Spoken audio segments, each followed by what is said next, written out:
అందరు మీ బైబిల్ తెరవండి.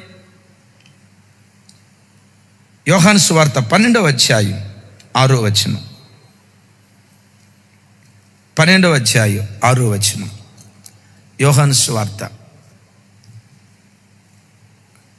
వాడు ఇలాగ చెప్పినది బేదల మీద శ్రద్ధ కలిగి కాదు, కానీ వాడు దొంగ అయి ఉండి తన దగ్గర డబ్బు సంచి ఉండినందున అందులో వేయబడినది దొంగిలించుచూ వచ్చాను. ఇది ఎక్కడ రాయబడింది? యోహాను సువార్త 12వ అధ్యాయంలో రాయబడినటువంటి మాట. అంటే ఇప్పటికే వాడు దొంగతనం చేస్తున్నాడని ప్రభువుకు తెలిసిపోయింది. అందుకని ముందన్నాడు కదా, దొంగిలించవద్దు అన్నాడు కదా. ఈ మాట విన్న తర్వాత ఇస్కరియోతు యూదా ఏం చేయాలి? నాతోనే ప్రభు మాట్లాడాడు, నా మనస్సాక్షి కొచ్చబడింది అని వెంటనే పశ్చాత్తాపడాలి కదా. పశ్చాత్తాపడలా. స్టిల్ వాడు దొంగతనం చేస్తానే ఉన్నాడు. రైట్? ఇలాగే భోజన పంక్తిలో కూర్చున్నారు. యేసు ప్రభు వారు అన్నారు, మీలో ఒకడు నన్ను అప్పగించబోతున్నాడు అని అన్నాడు. ఏమన్నారు? మీలో ఒకడు నన్ను అప్పగించబోతున్నాడంటే 11 మంది ఏమన్నారు? నేనా ప్రభా అని అంటే విచిత్రం చూడండి. ఇస్కరియోతు యోధా కూడా ఏమన్నాడు తెలుసా? నేనా ప్రభా. ప్రభు అక్కడ అన్నారు, నీవన్నట్టే అయ్యా, నీవన్నట్టే అనే మాట అంత డైరెక్ట్గా మాట్లాడిన తర్వాత యోధా ఏం చేయాలి? రొమ్ము కొట్టుకుంటూ దేవుని దగ్గర ఏడవాలి కదా. ఏడవక పోగా యేసు ప్రభు రొట్టిస్తూ ఉంటే నాలుగు జాపాడు, అయ్యా నాకు కూడా రొట్టి ఇండని. బైబిల్లో రాయబడిన మాట ఏంటో తెలుసా? ఆ మొక్క వాని నోటిలో ఉండగానే అపవాది వానిలో ప్రవేశించెను.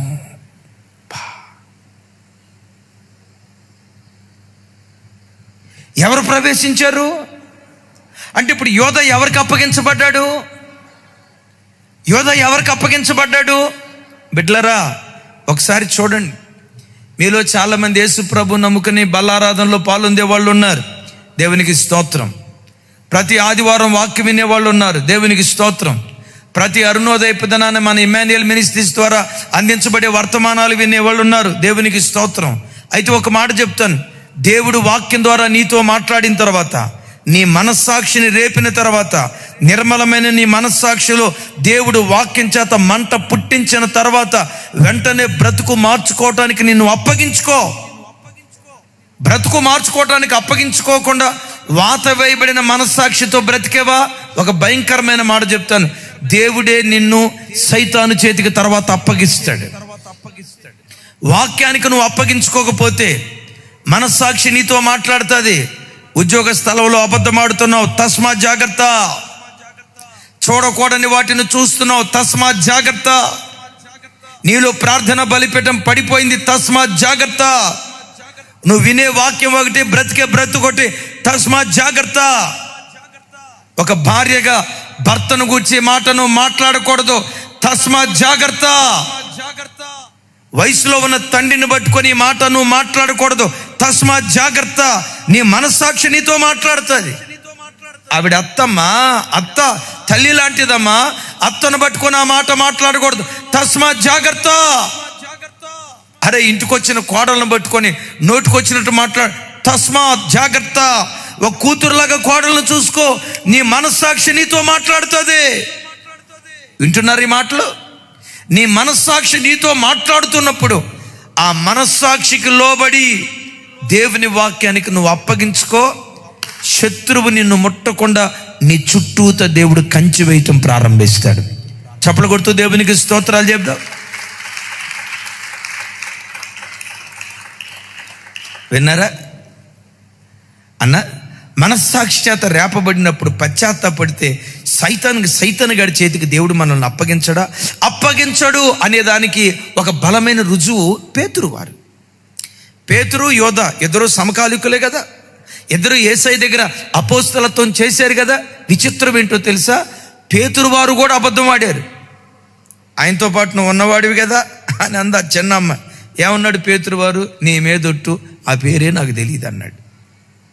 నువ్వు అబద్ధం ఆడుతున్నావంటే తనను తాను చెప్పించుకోవటం మొదలు పెట్టాడట. నేను చెప్పేది అబద్ధం అయితే నా కూతురు చచ్చిపోవును గాక, నా భార్య చచ్చిపోవును గాక, నేను మాట్లాడేది అబద్ధం అయితే నేనే చచ్చిపోవుదును గాక, అబద్ధం ఆడుతున్నావు, నువ్వు ఆయన ఎరుగుదువు అని అంటే అమ్మొట్టు నాకు తెలియదని మమ్మారు అబద్ధం ఆడాడు కదా.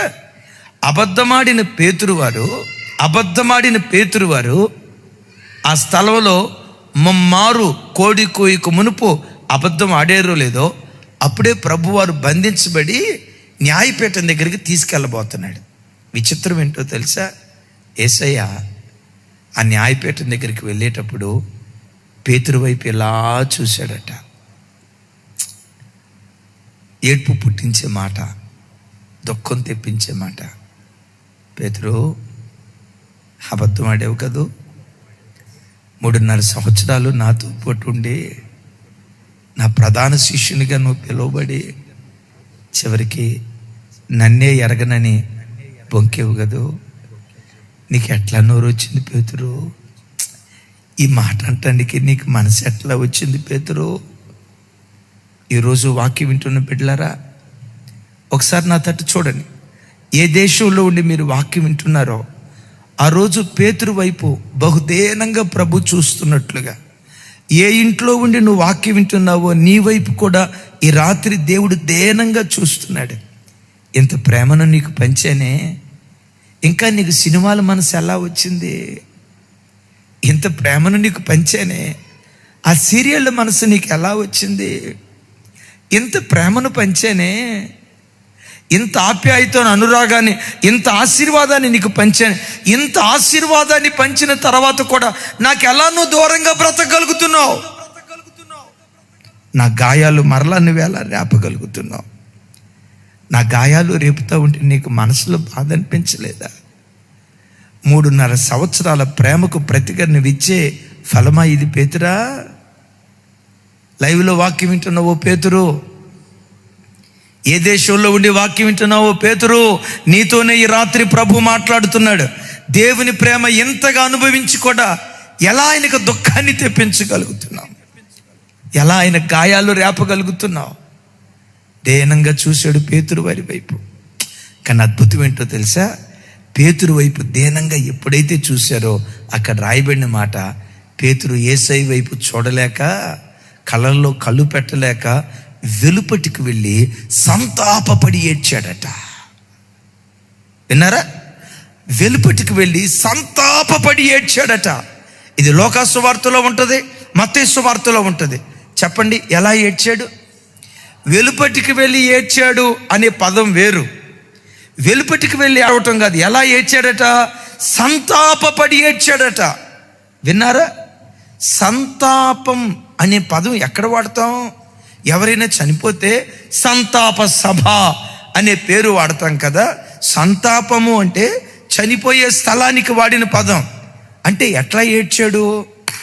ఇంట్లో ఎవరో చనిపోతే, కన్న కూతురు చనిపోతే తండ్రి ఎలా ఏడుస్తాడు? కన్న తండ్రి చనిపోతే కొడుకు ఎలా ఏడుస్తాడు?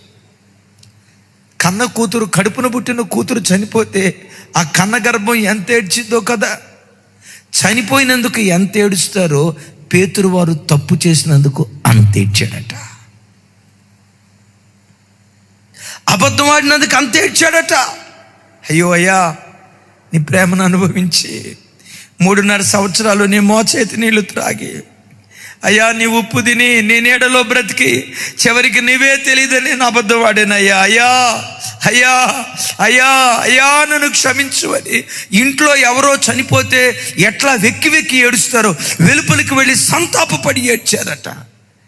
ఆ సంతాపమే అద్భుతం. ఆ సంతాపమే అబద్ధికుడైన పేతురును ప్రధాన పోస్తులుడిగా మార్చేసింది. ఎంత సంతాపడ్డాడో తెలుసా? ఆ తర్వాత చరిత్ర గ్రంథాలు చెప్తాయి, పేతురు వారు చనిపోయే రోజు వరకు, విన్నారు ఈ మాట? పేతురు వారు చనిపోయే రోజు వరకు కోడి కోత తెల్లవారుజామున వెలపడిందంటే చాలు తుల్లిపడి లేచేవాడట. తుల్లిపడి లేచి ఏడ్చేవాడట. అయ్యా అప్పుడు అబద్ధమాడా, అయినా నన్ను క్షమించావుగా, అయ్యా అయినా నాకు అపోస్తలత్వం అని ఇచ్చావు కదా, నీ క్షమాపణకై వందనాలు, నన్ను క్షమించిన నీ ప్రేమ కొరకై వందనాలు. ఎంత ప్రధాన పాపిని కూడా ప్రేమించి ప్రధాన అపోస్తలతో ఇచ్చేవే, ఏమిచ్చిన రుణాన్ని తీర్చుకోగలనయ్యా, అయ్యా నన్ను క్షమించినందుకు నీకు వందనాలు అని ఏడ్చి, ఆ తర్వాత అయ్యా ఇంకెన్నడూ నా బ్రతుకులో నేను అబద్ధం ఆడకుండా నా పెదవులను కాయవా, నా నాలుకను కాయవా, నిర్దోషమైన మాటలే నా నోట నుంచి వచ్చినట్లుగా కపటపు మాటలు, అబద్ధపు మాటలు నా నోట రాకుండా నా పెదవుల ద్వారా నీ కాయవా అని రోజు ప్రార్థన చేసుకునేవాడట. రైట్, ఈరోజు తెల్లవారుజాము ప్రార్థన చేసుకున్నవాడు, ఈరోజు తెల్లవారుజాము ప్రార్థన చేసుకున్నాడు, పరిచర్యకి వెళ్ళాడు, ఆ రాత్రి తిరిగి వచ్చాడు, పండుకున్నాడు, గాఢ నిద్రలోకి వెళ్ళాడు. 3:30-4 ప్రాంతంలో కోడి కొకరోకో అనే కేక వినిపించేది.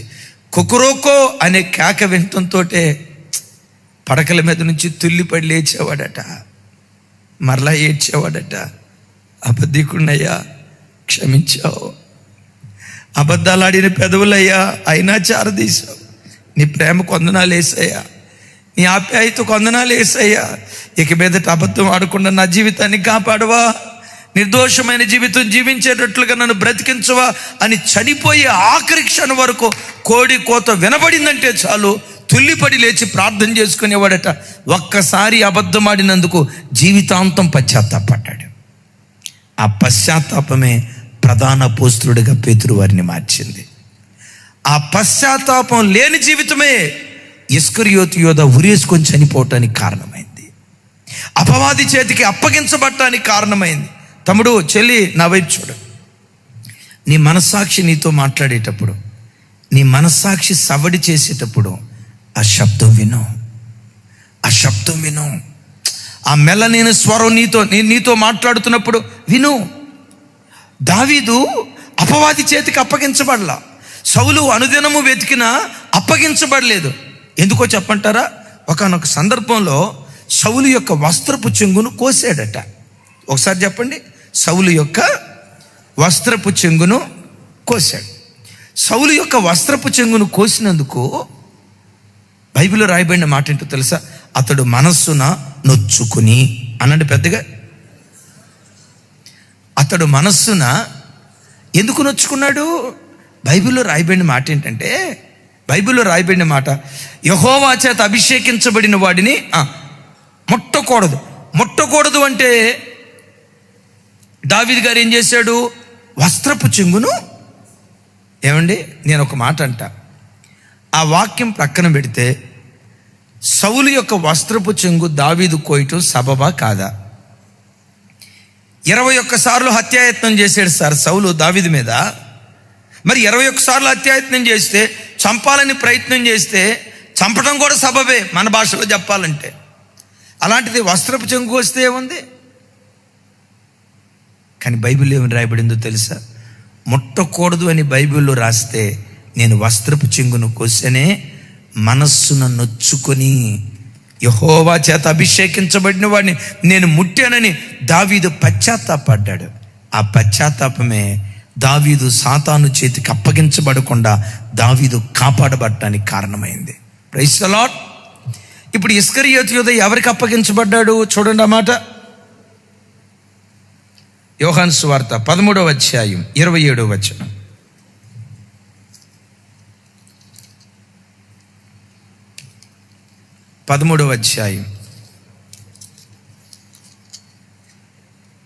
నాతో కలిసి, వాడు ఆ మొక్క పుచ్చుకొనగానే సాతాను వానిలో ప్రవేశించెను, నీవు చేయుచున్నది త్వరగా చేయమని వానితో చెప్పగా.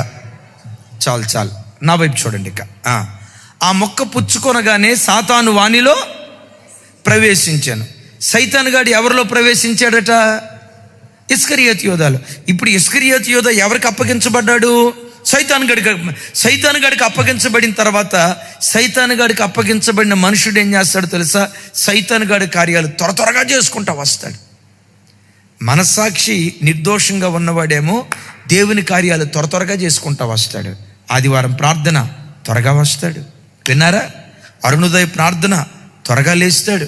బైబిల్ చదువుకోవాలి, త్వరగా వాక్యం చదువుకుంటాడు. దేవుని కార్యం అంటే చాలు త్వరగా ఆ కార్యాలు చేసుకుంటా వస్తాడు. ఎవరు? మనస్సాక్షి నిర్దోషంగా ఉన్న వ్యక్తి. నీ మనస్సాక్షి చస్తే దేవుని కార్యాలకు సచ్చినా చెయ్యం. ప్రార్థన నేనేగా ప్రార్థన చేసుకుంది, కుటుంబ ప్రార్థన. ఈరోజు చేసుకోకపోతే ఏమైంది, ఎల్లుండి చేసుకుందాంలే, రేపు కూడా కాదు మళ్ళా. నిన్నే కదా కుటుంబ ప్రార్థన చేసుకుంది, నిన్నే కదా బైబిల్ చదువుకుంది, నిన్నే కదా అరుణోదయపు దినాలు లేచింది, ఎల్లుండి చేసుకుందాంలే అని అంటాడు. నేనంట నిన్నే కదా భోజనం చేసింది, ఎల్లుండి చేద్దాంలే అని అంటాడా? ఏనాటి మన్నా ఆనాడే అన్నట్లు ఏనాటి బ్యాటింగ్ ఆనాడే కదా. ఇప్పుడు చూడండి, మనస్సాక్షి వాత వేయబడితే ఏం జరిగిద్దాయి అంటే దేవుని కార్యాలు త్వరపడో. సాతాను సంబంధమైన కార్యాలు ఏవైతే ఉన్నాయో త్వరగా చేసుకుంటా వెళ్తావు. ఒక వ్యక్తి సైతాను గాడి చేతికి అప్పగించబడిన తర్వాత చేయకూడని, లజ్జాకరమైన, హేయమైన, అపవిత్ర, నా నోటి మాటలతో చెప్పలేని లజ్జాకరమైన కార్యాలు వాడు చేస్తాడు. దాని గురించి రోమాపత్రికలో పౌలు గారు అంటాడు. చూడండి ఆ మాట, రోమీలకు రాసిన పత్రిక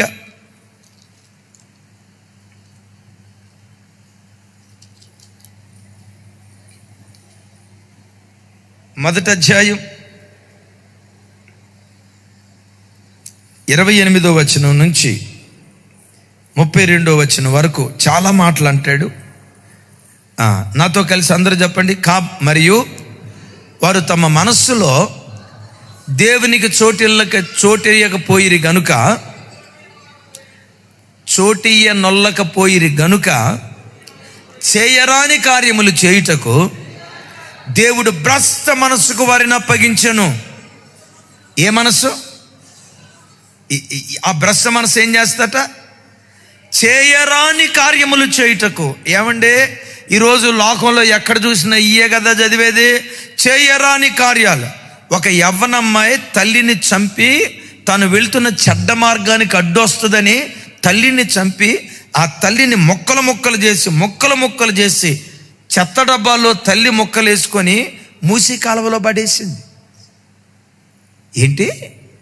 ఆడపిల్ల కన్న తల్లిని చంపిందా?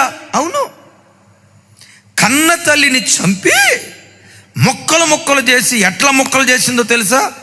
ఏమంటే చెక్క కోస్తారు చూసారా, రంపం చెక్క కోస్తారే, ఆ చెక్క కోసే రంపపు మిషన్ తీసుకొచ్చి కన్న తల్లిని కన్న కూతురు రంపంతో కోసింది. చేయరాని కార్యం. ఎందుకు ప్రజల మధ్యలో చేయరాని కార్యాలు ప్రజల మధ్యలో జరుగుతున్నాయో తెలుసా?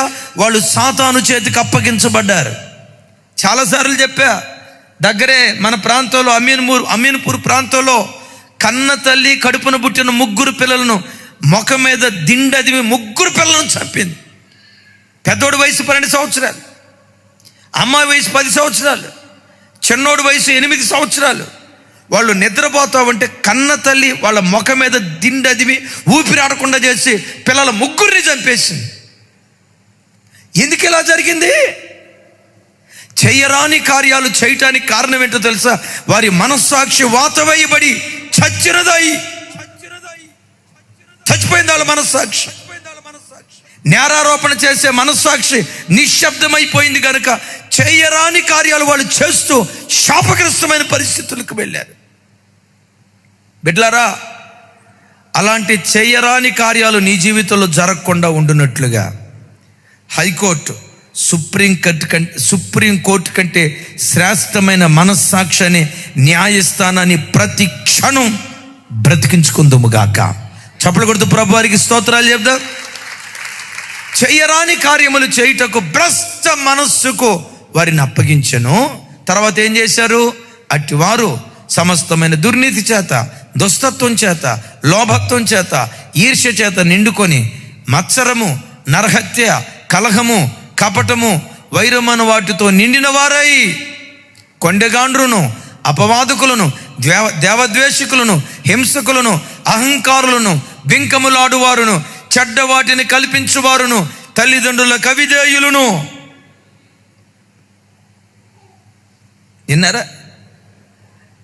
విన్నారా? ఆ మంచి తల్లిదండ్రులకు అవిధేయత చూపించేవాడు ఎవడో తెలుసా? భ్రష్ట మనస్సుకు అప్పగించబడిన వాడు. విన్నారు ఈ మాట? ఓ తల్లి తండ్రి గుండెలు బాదుకుంటూ ఏడుస్తూ చెప్తున్నారు, అమ్మా ఏంటమ్మా, అయ్యా మేమిద్దరం గవర్నమెంట్ ఎంప్లాయీస్, ప్రైజ్ గాడ్. మరి ఎందుకు ఏడుస్తున్నారమ్మా? ఆ తల్లి చెప్తుంది, నేను పలానా ఆఫీసులో ఓ ఉన్నతమైన ఉద్యోగ పనిచేస్తున్నా. నా భర్త మొన్ననే రిటైర్డ్ అయిపోయాడు, లక్షల రూపాయలు వచ్చినాయి. ఆస్తిపరంగా చూస్తే కోట్ల రూపాయలకు పడగెత్తాం. మరి ఇంత స్థితిమంతుల ఇద్దరు గవర్నమెంట్ ఎంప్లాయీస్ అయ్యి, అది సెంట్రల్ గవర్నమెంట్ ఎంప్లాయీస్ అయ్యి ఎందుకు ఏడుస్తున్నారమ్మా? మీరు ఏడవటానికి కారణం ఏంటి? మేమెంత గొప్ప స్థితిమంతులమో, మా కడుపును పుట్టిన మా కొడుకు కూతురు ఇద్దరు భ్రష్టత్వానికి అప్పగించబడ్డారయ్యా. ఒక్కళ్ళు బాగుపడినా ఒక్కళ్ళను చూసైనా సంతోషపడేవాళ్ళం. ఏమైందమ్మా? ఏం జరిగింది? మా కొడుకుని ఇంజనీరింగ్లో జాయిన్ చేసాం, మా కుమార్తెను డొనేషన్ కట్టి ఎంబీబీఎస్లో జాయిన్ చేసాం. ఏమైందమ్మా? కొడుకు సంగతి చెప్పమంటారా? వాడు ఇంజనీరింగ్ ఫస్ట్ ఇయర్ నుండి డ్రగ్స్కి అలవాటు పడ్డాడు. కొకైన్ తీసుకోవటం, గంజాయి తీసుకోవటం, మాదక ద్రవ్యాలు తీసుకోవటం, భయంకరంగా వాడు బానిస అయిపోయి సావు బ్రతుకుల మధ్యలో రోగిష్ఠుడయ్యాడయ్యా. రే, ఎందుకురా జీవితం ఎట్లా పాడు చేసుకున్నావు, ఎకనైనా మారరా అంటే వాడు అంటాడంట, మీ వల్లనే నేను చెడిపోయా. అసలు మీరు మంచి తల్లిదండ్రులు రా. రే డాడీగా రే నాన్న పట్టుకుని, రే డాడీగా అసలు నువ్వు మంచి తండ్రి వేరా, ఏం చేసేవరా నాకు? 10th క్లాస్ కార్పొరేట్ స్కూల్లో చదివించలేదా? ఇంటర్మీడియట్ కార్పొరేట్ స్కూల్లో నీకు చదివించలేదా? ఎంసెట్లో నీకు సరైన ర్యాంక్ లేకపోయినా డొనేషన్ కట్టి నువ్వు కోరుకున్న కాలేజీలో నేను జాయిన్ చేయించలేదా అంటే అంటాడంట, మరి కన్నందుక నువ్వు చేయకపోతే ఎవడు చేస్తాడురా? తండ్రిని పట్టుకొని నువ్వు చేయకపోతే ఎవడు చేస్తాడురా? నువ్వు కన్నందుకు నన్ను చేయాల్సిందే, ఇవన్నీ చేయాలి. మరి నీకేం అన్యాయం చేశాను రా? నేను నిన్ను 3 లక్షల రూపాయలు బుల్లెట్ అడిగితే కొరిచ్చావురా? ఎరా నాన్న పట్టుకొని, ఎరా 3 లక్షల బుల్లెట్ అడిగితే నాకు కొనిచ్చావురా? నువ్వేం తండ్రివిరా? తల్లి వచ్చి అంటదట, రే నీకు దండం పెడతారా నాయన? నాన్న పట్టుకొని అరే అనకరా, నీకు దండం పెడతారా? తల్లిని చూసి అంటాడంట, భలే యాక్టర్వే నువ్వు, అవే అమ్మను పట్టుకుని. ఎందుకు వీడి మాటలు అంటున్నాడో తెలుసా? వాడి మనస్సాక్షి వాత వేయబడి కోడని మాట, చేయకూడని పనులు, లజ్జాకరమైన అసహ్యమైన పనులు యవ్వన బిడ్డలు చేయటానికి కారణం ఏంటో తెలుసా? మనస్సాక్షి చచ్చి దుస్తుల చేతికి అప్పగించబడ్డాడు. ఈరోజు నేనంట, మనుషులు పేరుకు బ్రతికున్నారనే కానీ మనస్సాక్షి చచ్చిన వాళ్ళు కోకొల్లలో శరీర రీతిగా బ్రతికున్నారు, కానీ మనస్సాక్షులు చచ్చిపోయాయి.